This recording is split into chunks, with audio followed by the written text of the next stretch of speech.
Welcome to Ecclesia Principles, a biblical strategy for believers to engage in God's design for government with Ray Eppard.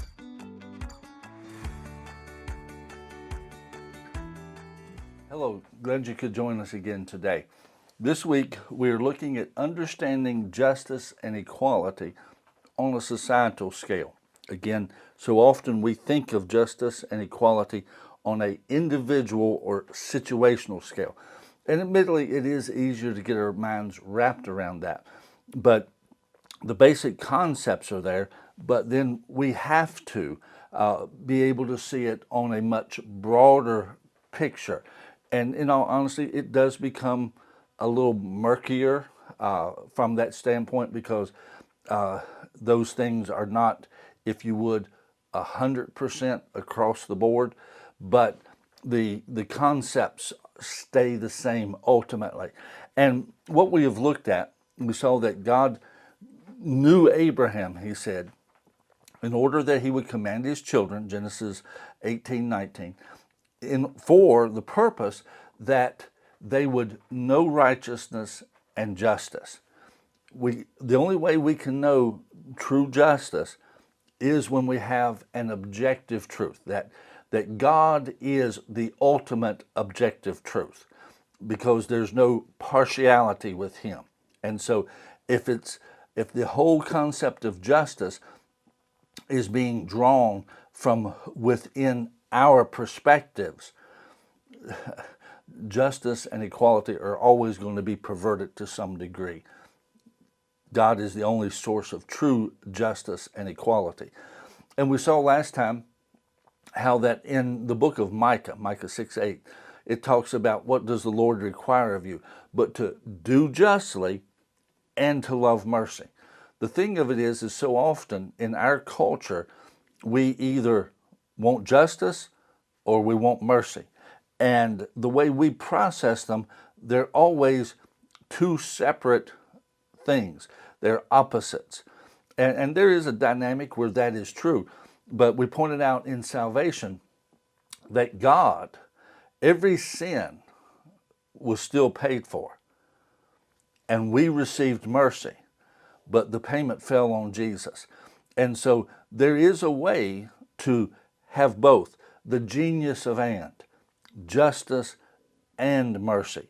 And we have to look at that. And with that, when we get to looking at it on more of a societal scale, we'll see some of the things that God instituted in Israel to create that balance with justice and mercy. So that, if you would, in the end, there would be justice, there would be equality. Justice has to do with the outcomes, which is based on inputs. Equality has to do with the process and the objective of the process. So today I want us to go to Jeremiah 22, verse 13. And again, we're still talking about understanding justice and equality on a societal scale. But I'm wanting us to see how God defines justice, how God defines equality. In Jeremiah 22:13, it says, and here we're looking primarily at justice, "Woe to him who builds his house by unrighteousness, and his chambers by injustice, who uses his neighbor's service without wages, and gives him nothing for his work." You see, here again, we see that God is equating justice with outcomes based on input. He says that the neighbor has worked. They have put in effort, but they get nothing out. You see, this is one of the concepts when the abolitionists during the Second Great Awakening, which helped to bring an end to slavery, this is one of the things that they were talking about, that the fact that people were working, the slaves were working, but they were not getting any fruit of their labors. Ecclesiastes says that one of the greatest blessings of God is to enjoy the fruit of your labors. And with that, that what you sow, you reap. Only in slavery, they were sowing but not reaping anything. And so that was a big part of the biblical perspective that helped bring an end to slavery. And there's a lot of people that don't realize how much the church was a part of that. That second great awakening that happened in our nation is really what helped bring an end to slavery in our country. And it was done on a biblical and a constitutional basis. Now, with this, again, here he says, who builds his chambers by injustice, who uses his neighbor's service without wages and gives him nothing for his work. So again, the concept of justice is when justice exists, then based on inputs, there are outcomes. Now, here's the thing, and so many people are calling for equity today, basically for everybody and ultimately to be the same. And that's never going to happen because God hasn't made us the same. We're all different. I wish that I could sing. I would enjoy that. I wished I could play instruments. And believe me, I took lessons. I tried. It ain't there. It is not there. God didn't make us all the same. So equity is, in one sense, not going to happen. We're not all going to have the same life. In our school systems, I understand that some have done it. Others are looking at getting rid of the advanced classes and the gifted programs so that they can create more equity. Well, the bottom line is you're robbing somebody. God said that the parable of the talents, some were given 1, some were given 2, some were given 5. We're not all given the same thing. So it's not all going to come out the same. But the bottom line is the way God judges us is based on faithfulness. He doesn't judge us based on, well, you ended up with X amount. No, how faithful were you to him in the process of what you did? And in that sense, there is equality. We're all judged off of the same basis. The process is the same for all of us. It all comes down to faithfulness at that point. Not did we end up with 2, or did we end up with 10, or did we end up with 1? See, the problem with the guy in the parable of the talents that only ended up with 1 is he was not faithful. He didn't do anything with what he was given.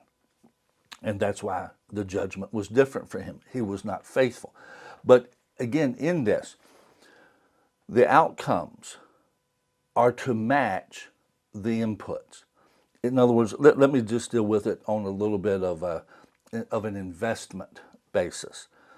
If there was an investment of $100,000, 2 people, or let's say 10 people did it. 10 people invested $10,000 each. That $100,000 became $200,000 at the end of the investment. Justice would be all of them getting $20,000.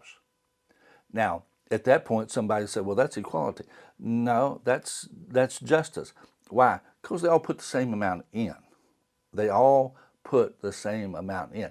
Now, let's break it down and change the numbers a little bit. It's a $100,000 investment.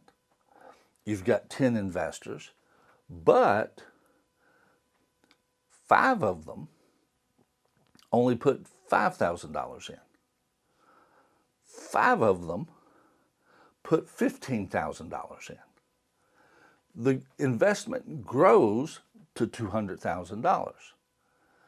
So at the end, justice is the ones who put $5,000 in get $10,000 back because it doubled. The ones who put $15,000 in get $30,000 back. because the outcomes are based on input. It would be improper. It would be injustice. It would not be just for all 10 of them to still get $20,000 because they didn't put the same thing in. It's just not there.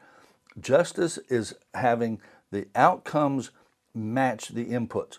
Now, with that, different people value different things. And so this is where some of these things get murky.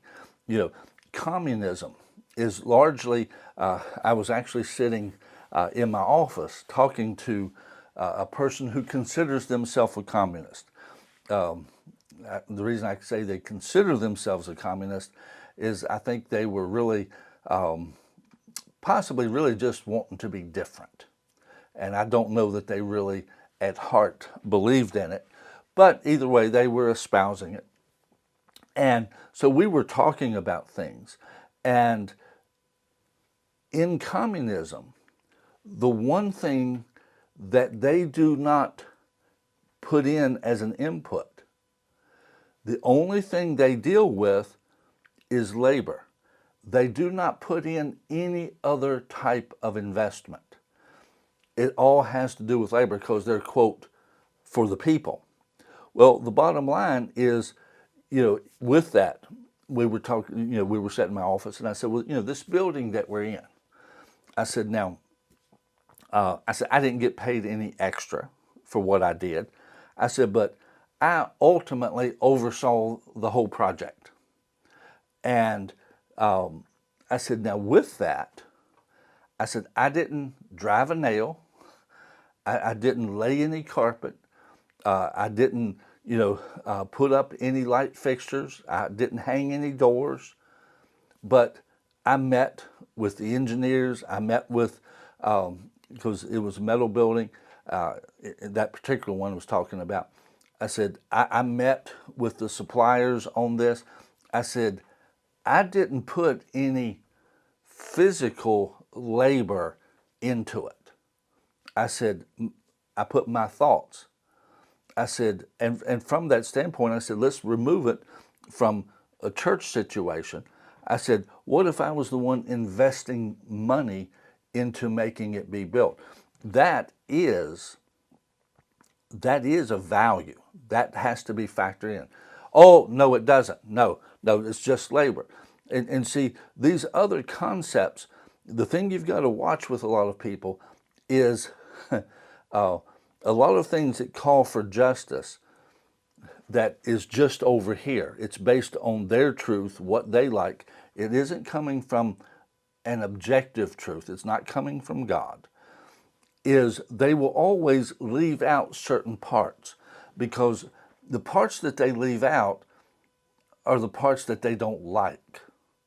And it doesn't agree with their agenda. And sometimes it's more obvious than others. But the bottom line is there is no justice over here just among humans. There is no equality over here just among humans. It doesn't exist in reality, not on a societal scale. Why? Because as we talked about, we have a fallen nature. We have a fallen nature. And that creeps into everything that happens, and it fouls up a whole lot of stuff. That's why we have to have God's objective truth, His word, to tell us what should happen. Injustice is when outcomes do not match inputs. God bless you. See you tomorrow.